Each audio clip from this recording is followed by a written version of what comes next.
Greetings and welcome to a MultimediaJay thing. Well, I did say that I would be taking some influence from LGR and incorporating a little bit of gaming into the main series. Well, this is it. You know, I have all these nice things to say about ESO, so why not actually show you folks around what I've been doing in ESO lately? Beginning with, of course, what I've been doing with the player housing. Seriously, I didn't think that the ESO's player housing would be anything more than cosmetic fluff to me, but I've actually been having a little bit of fun with it.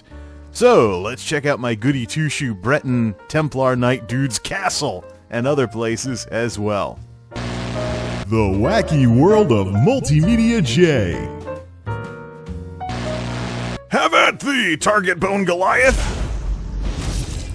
Super Consecrate, Deus Volt, Deus Volt! I've been watching JoCat's Idiot's Guide to Dungeons and Dragons, or whatever that is, a little too much. Of course, this guy is primarily a healer, so any bonus damage that you can do with the dots and hots is pretty awesome.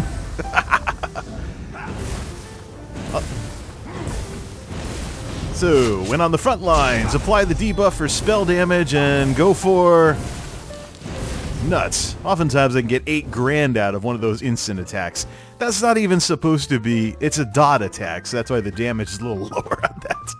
So, Mr. Goodman is basically an ESO Shockadin, tons of magic, and heavy armor, primarily to heal, do some tanking as well, somewhere between those two. Or should I say, a primary heal tank, and a little bit of damage if we just change a few skills around and switch over to light armor. That's the fun part about ESO, is player freedom. Yes, it's a big world of swords and sorcery, but yeah, it's a huge world of swords and sorcery, but you can do all kinds of stuff in this game without the developers thumbing their nose and being like, that's overpowered, we're gonna nerf it.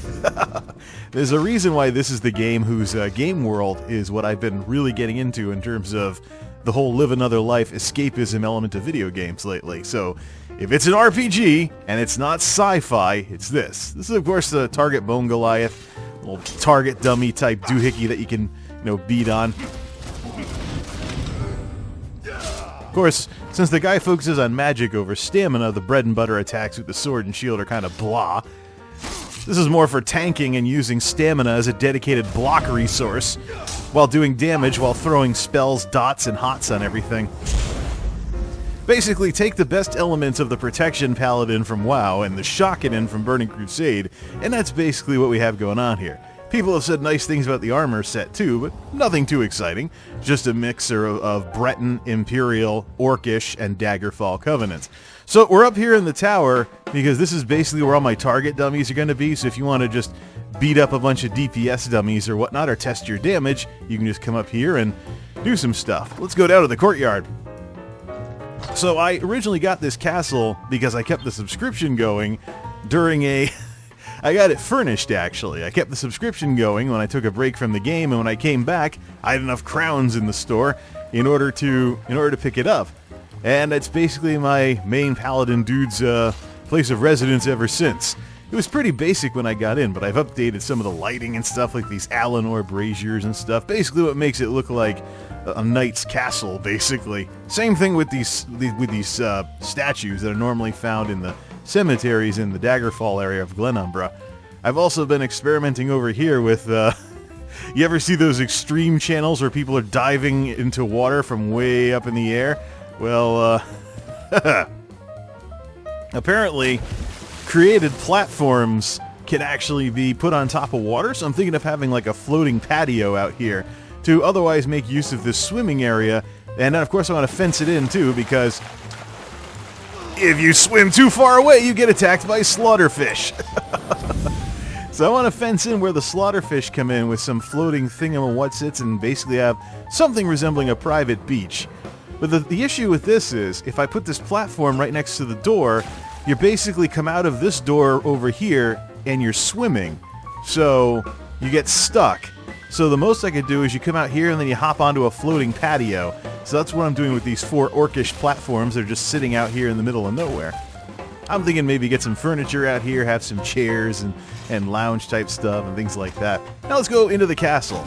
Not via the normal way, of course. We're going to kind of go through the downstairs because we're going in through this little sewer gate type thing. So because it's furnished, there's Breton stuff all over the place. And the lighting on the wall, well, yeah. I was watching a Shadiversity video recently about how torches indoors would not have made sense back in medieval times, so I got some crafting stations going over here as I acquire them. It's pretty sad though, I go to Guildie's houses in game and they've been playing this game so long, they've got a fully decked out main area and stuff, and let's head upstairs to the more formal area where stuff is more bone stock, except for this music box right here, which plays the main theme from the Elsewhere expansion, albeit with music box instruments. Alright, it's enough of that. Takes a while to open and close, too. So why am I doing this kind of real estate tour? Well, I remember a long time ago, before ESO came out, I was on Out of Continues with Staffa, and we were talking about how when ESO came out, it had to be like Skyrim Online. He said, yeah, it has to be like just like playing Skyrim. Hey, check out my house. Well, here we are. Check out my house. So, main courtyard. The fountain comes with the castle. I just threw one of those Elsewhere braziers on top of it, just to have something up there. These huge things are way too big to put anywhere else. I might move them somewhere else, like the temple or something. So we've got the DPS tower, as it were. And over here got a few mounts, including a mechanical one in the stables. What was that? Oh, that's the bear. Things sound a little weird through my headphones, so... Got the Azura thing. I think this was free or reduced for ESO Plus members, so I've got this little Azura thing going in this barn. Might move it somewhere else if I get some place that's a little more Daedric, so to speak. Night statues, and the place is pretty well lit up at night. Got all these braziers and stuff. And of course you got these torches on the walls. Makes sense outside according to Shadiversity, but not inside. I don't know. Couple of statues that you get free from the Crown Store if you're an ESO Plus member. Some Daedra and the Khajiit dude. And yeah, sometimes this kind of reminds me of the Guardia Castle from Chrono Trigger, the medieval version, not the modern version. Of course, I did beat the Somerset campaign, so the Augur of the Obscure.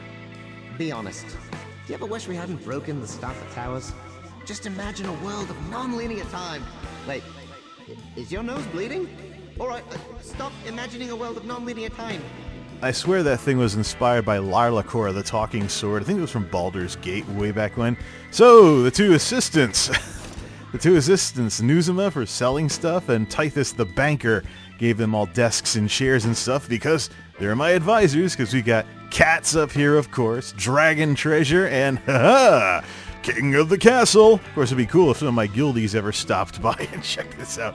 Turn off the UI. Yeah, that's what I'm talking about. Except knights probably... Let's get a little more, looking more like an actual Lord of the Abbey or whatever. Let's see. Appearances. Let's see here. I believe I usually do something like this. And then throw on this regal-looking hat that's down here. And switch to the staff, because sword and shield on top of clothes doesn't look all that right. There we go. Baron von Goodmain? I don't know. Not Chancellor. wrong model of government. I'm thinking Elector Goodmain, that's right. I'm thinking Holy Roman Empire here, even though the Bretons are based on more like the English and French and stuff. But yeah. So let's just run around the castle a little more. Huh? Some of the pets, non-combat pets, can be placed as well. Of course, cats galore. So we have two thrones for the RPG couple here. Goodmain's here, Lockhart's here. It's interesting, though, unfortunately you can only play one character at a time in this game, but if this game ever took a hint from Star Wars The Old Republic, and you were allowed to place, like, NPCs and stuff, and then they just disappeared when you were playing that character, it'd be pretty cool to have my alts see these two, you know, enthroned, and then one of them disappears when you're playing one or the other. So, I don't know. The ESO folks do a lot of good work for this game, and they're working on things like graphical updates and improvements to it as well. So... Come on, there we go. Go back to the night look. The other interesting thing, because the guy has all white armor and stuff, is he's kind of like an ESO version of the Stig, all you Top Gear folks out there. Just stands there, keeps quiet, and just gets the job done, whether healing, tanking, or blasting stuff with holy damage. So obviously with this mixture of Alinor stuff and things like that, I've been really working on customizing the throne room area. Everything else is still pretty bone stock because I haven't really done too much with the housing, because if I buy it furnished, it already looks pretty good as it is. Yeah, but everything's placed to where it would kind of sort of make sense. You have servants' quarters up here, and then the master bedroom. And do I have anything in here that didn't come with the... Nope, just a desk. And, oh, wait, what's this? Giant statue of Vivek up here, of course. So, not all the little statuettes that you get from ESO Plus are Daedric in origin. There's also more paintings on the walls, too. Those, of course, I acquired from various quests and travels and stuff. There you see the throne room from way up here. Yep, man's home is totally his castle. Especially if you play Daggerfall Covenant. Getting this also gives you the Lord title as well. So, yeah, check out my house. This one's for you, Staffa. Let's check out what I'm doing with some of the other properties as well, after a little bit more King of the Castle. One last time. We all gotta start somewhere, and you've seen this before. This is Goodmane's Geek House. Captain Margot's place in Daggerfall. It's the ESO parallel to Jay's Geek House. Of course, I live in a little house with a setup that's kind of more function over form and stuff like that. Turn the UI back on, and of course this is kind of the same thing as well. This is actually a nice place to teleport to get easy access back to town services, because Daggerfall is right outside. Of course, we have cats, of course, all over the place, even a ball of yarn for the cats to play with. Little place to sit by the fire. One of the things, though, that I really like about this place is that it has a fireplace. Just come on in and bada bing. Very nice and relaxing. As opposed to the castle doesn't actually have a fireplace. There are some larger player housing options that do have fireplaces that are castle-sized. Unfortunately, the Daggerfall Overlook is not one of them. Of course, you got a desk with various stuff going on here and there. So I don't really come to this one anymore because it's really basic, and it was basically my first house. When you start out in the game, you get an in-room for free, but if you know what you're doing, eventually you can pretty easily get a decent-sized small house like this one in one of the starter settlements like Daggerfall. Oh yeah, I forgot about those glowing plant things. Maybe I should take them to the castle or something. So yeah, it's kind of sort of, everything's rearranged to make sense, and there's a bunch of paintings hanging up and stuff, but it's a pretty basic little house. Captain Margot's place in Daggerfall. And of course, no tour of player housing in ESO would be complete without the Grand Sajuuk Villa, aka the Artaeum Cathedral. The lore is that this place is part of Artaeum, which was pulled out of Tamriel and stuff, but if you know anything about why cathedrals were built the way that they were, that's basically what this is. The backstory behind this, and it was a free house unfurnished for ESO Plus members, but if you know anything about why cathedrals are built the way that they are, then you'll know very quickly that's exactly what this is. You come in, there's little alcoves in the walls, we'll probably put some statues there or something. You got this general area right here, and then you walk into what can only be described as a sanctuary. I mean, come on now. So basically, because of the whole cathedral thing, and of course my dude is kind of chivalry paladin and whatnot, I have been basically decking the place out, mostly with pews so far, but this thing had nothing in it, so I still gotta look at chandeliers and stuff. But what gives us away as basically a cathedral type place is the cruciform design, and also, if you know about the 7 steps to heaven at an altar. So what do we have here? 1, 2, 3, 4, 5, 6, 7 up to the first level, and then Trinity, 3 more up to the next level for 10 steps. Grand total. That's what this place is, basically. There's little places off to the side, but the main area is one giant thing like this. So, yeah, put an altar, some bread, some wine, and a book up there, and then... so, I'm sure that this is supposed to be Sajuuk Order type stuff, but you cannot walk into this architecture without...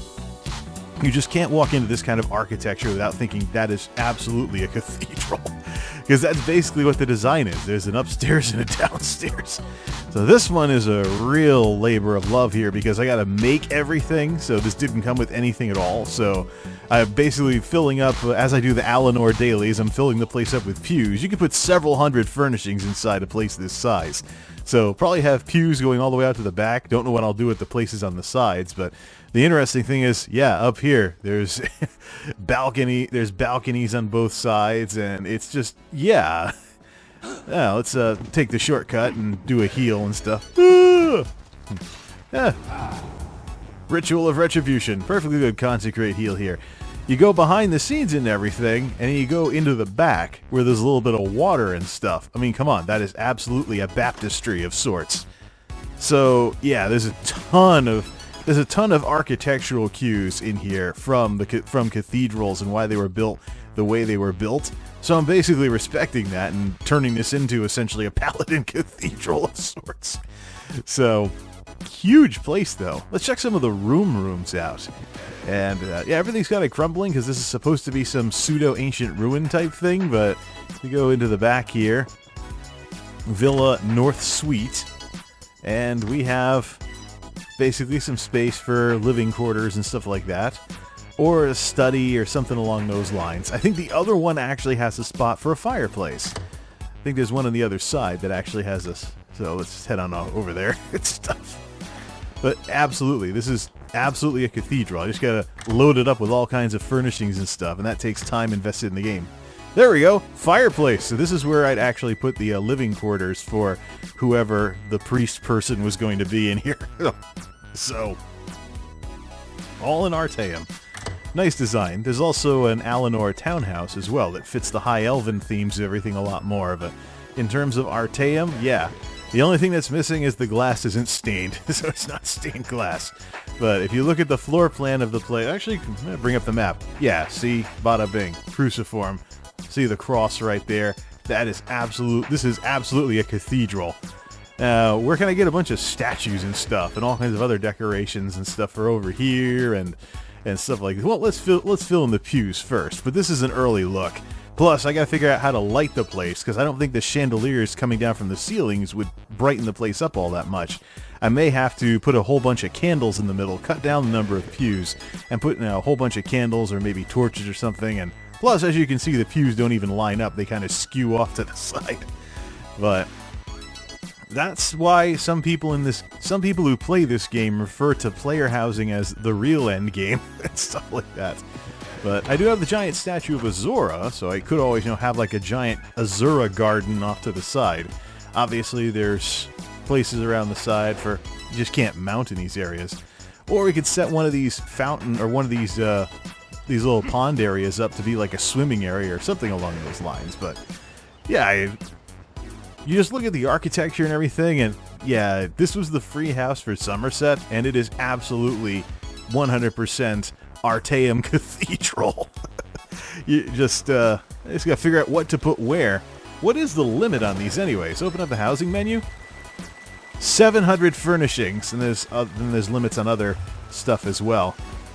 But I could just imagine some priest or paladin type guild or Templars or something in this game having something like this as their guild hall. It would just make all the sense in the world, obviously. And on the elsewhere side of things, I've only done a little of the unlocks for this. This is the free house, so to speak, that's basically Khajiit Temple. When you first come in here, there's going to be a whole bunch of ancient rocks that you can remove, and I've already done that, so it looks like less of a ruin. And so, as you unlock various parts of the main story, which I'm going to have to work on some of the others here, you unlock these little warp portals that actually take you places. This one in particular that I unlocked from Northern Elsewhere takes you out to here, which is a nice place to put like a patio or something along those lines. The thing is, although it may look like a swimming area with a dock down there, you don't want to fall off. Well, now I have no choice. Well, time to go get eaten by the piranhas. Yep. See, even when you're right next to the water, the piranhas take you out. You're not supposed to go there. Slaughter fish. That's right, this is ESO. Epic fail. Darn it, just got a repair bill trying to give someone a tour of the house. And that's the thing. You have to put up fences and stuff to keep it from being too easy to run off the edge like that. But yeah, Khajiit Temple, haven't unlocked the other places yet, but I think they're all related to Kunzari. Behold the Lunar Champion. what is it? Yeah, Kunzari. They're all related to Kunzari in some way, shape, or form, so I'll check out the other areas later. This is another one that obviously comes unfurnished unless piles of ancient rocks count. So I've cleaned those out already. But this has a more temple-type setup and whatnot. I did try putting the Azora statue in here, though, and the Azora statue's too big. So we'd have to find a smaller statue if I wanted to put a bunch of statues in here or something along those lines. So you just got to figure out where to get the other stuff to unlock the other places as well. Not a bad little free house, but the thing is, it doesn't really feel like a free house because of its tie-ins with the story in ESO elsewhere. So this is more the sort of thing where I have a bunch of extra decorations, so I want to decorate this place all over the place, make it look a lot nicer. But still, functionally, it's a temple. Just like the other place is basically a cathedral. Now, there is a little bit of metagaming to that, but you don't really want to. If it's obvious what something's supposed to be, you don't want to really go against it. So, player housing in ESO, though, does not have to be limited to the familiar. If your character has a particular theme to it, there's probably some player housing somewhere in the game that'll correspond to that. Like this area of Cold Harbor, as bleak looking as it is technically a player home. So I don't know how you would furnish this place up. Let's check out what the purchase options are, because I do not have this. Oh, you can't buy it furnished. So this is 100% up to the imagination here as to what you put where. So if your character is more dark and mysterious and stuff, I just fundamentally have a problem with a house that you can fall off of. Oh, wait a minute, that ledge there was... Yeah, that is... Crunch! Alright, let's stop trying to be all lemming-like and stuff. Epic fail. Way Shrine. Did I see some way to jump down onto the ledge below? I don't have this one, so I don't really know how it actually works. But there are some interesting setups. There's an orc place in a mountain, so if you've got some character that doesn't mind being cold and stuff, you have that option as well. Just some of these ideas are a little bizarre, but it's Elder Scrolls. It's got to fit all the various kinds of ways that you can play a character. So let's try dropping down to one of those ledges and see if that's some kind of hidden feature. Nope, and I almost died just from that drop. Because some of these places have hidden rooms and stuff, but of course you could have some kind of secluded something or another down here, but then of course you either hit return to entrance or you do the lemming thing. I recognize some of this. Oh, it's over one of the... Hints. Watch your step! That's one of the things about this game, too. You get a damage recap when your character dies. But, alright, let's get out of here. Of course, this will take me back... I think this will take me back to Cold Harbor, right? Oh, no, it warps me back to Glenumbra, because I don't actually own the place yet. And here we are, back outside the castle where we started. And that dragon's messing around with Daggerfall over there. It is cool though. Player housing does kind of give you a nice little welcome home area as long as the services stay limited, unlike the World of Warcraft garrisons back in Warlords of Draenor. And home at last. Just gotta get past ESO's infamous loading screens. Maybe that can be what the developers work on next. I should probably mention before we call it here that the in-rooms that you can collect in the game are worth collecting, because all your player homes double as, all your collected player homes anyways, double as teleport fast travel points. So if you want to get to various parts of the map pretty quickly without using the way shrines, you can actually just teleport at any time to any one of these various areas, and you can actually go out to various parts of the world pretty easily that way. Just some player convenience in terms of not waiting forever for travel stuff to work and whatnot. So, anyways, King of the Castle. This has been where I'm at with most of the player housing in ESO right now. Thanks for watching, everybody. Till next time, this is MultimediaJay, signing off. Thanks for stopping by, and game on!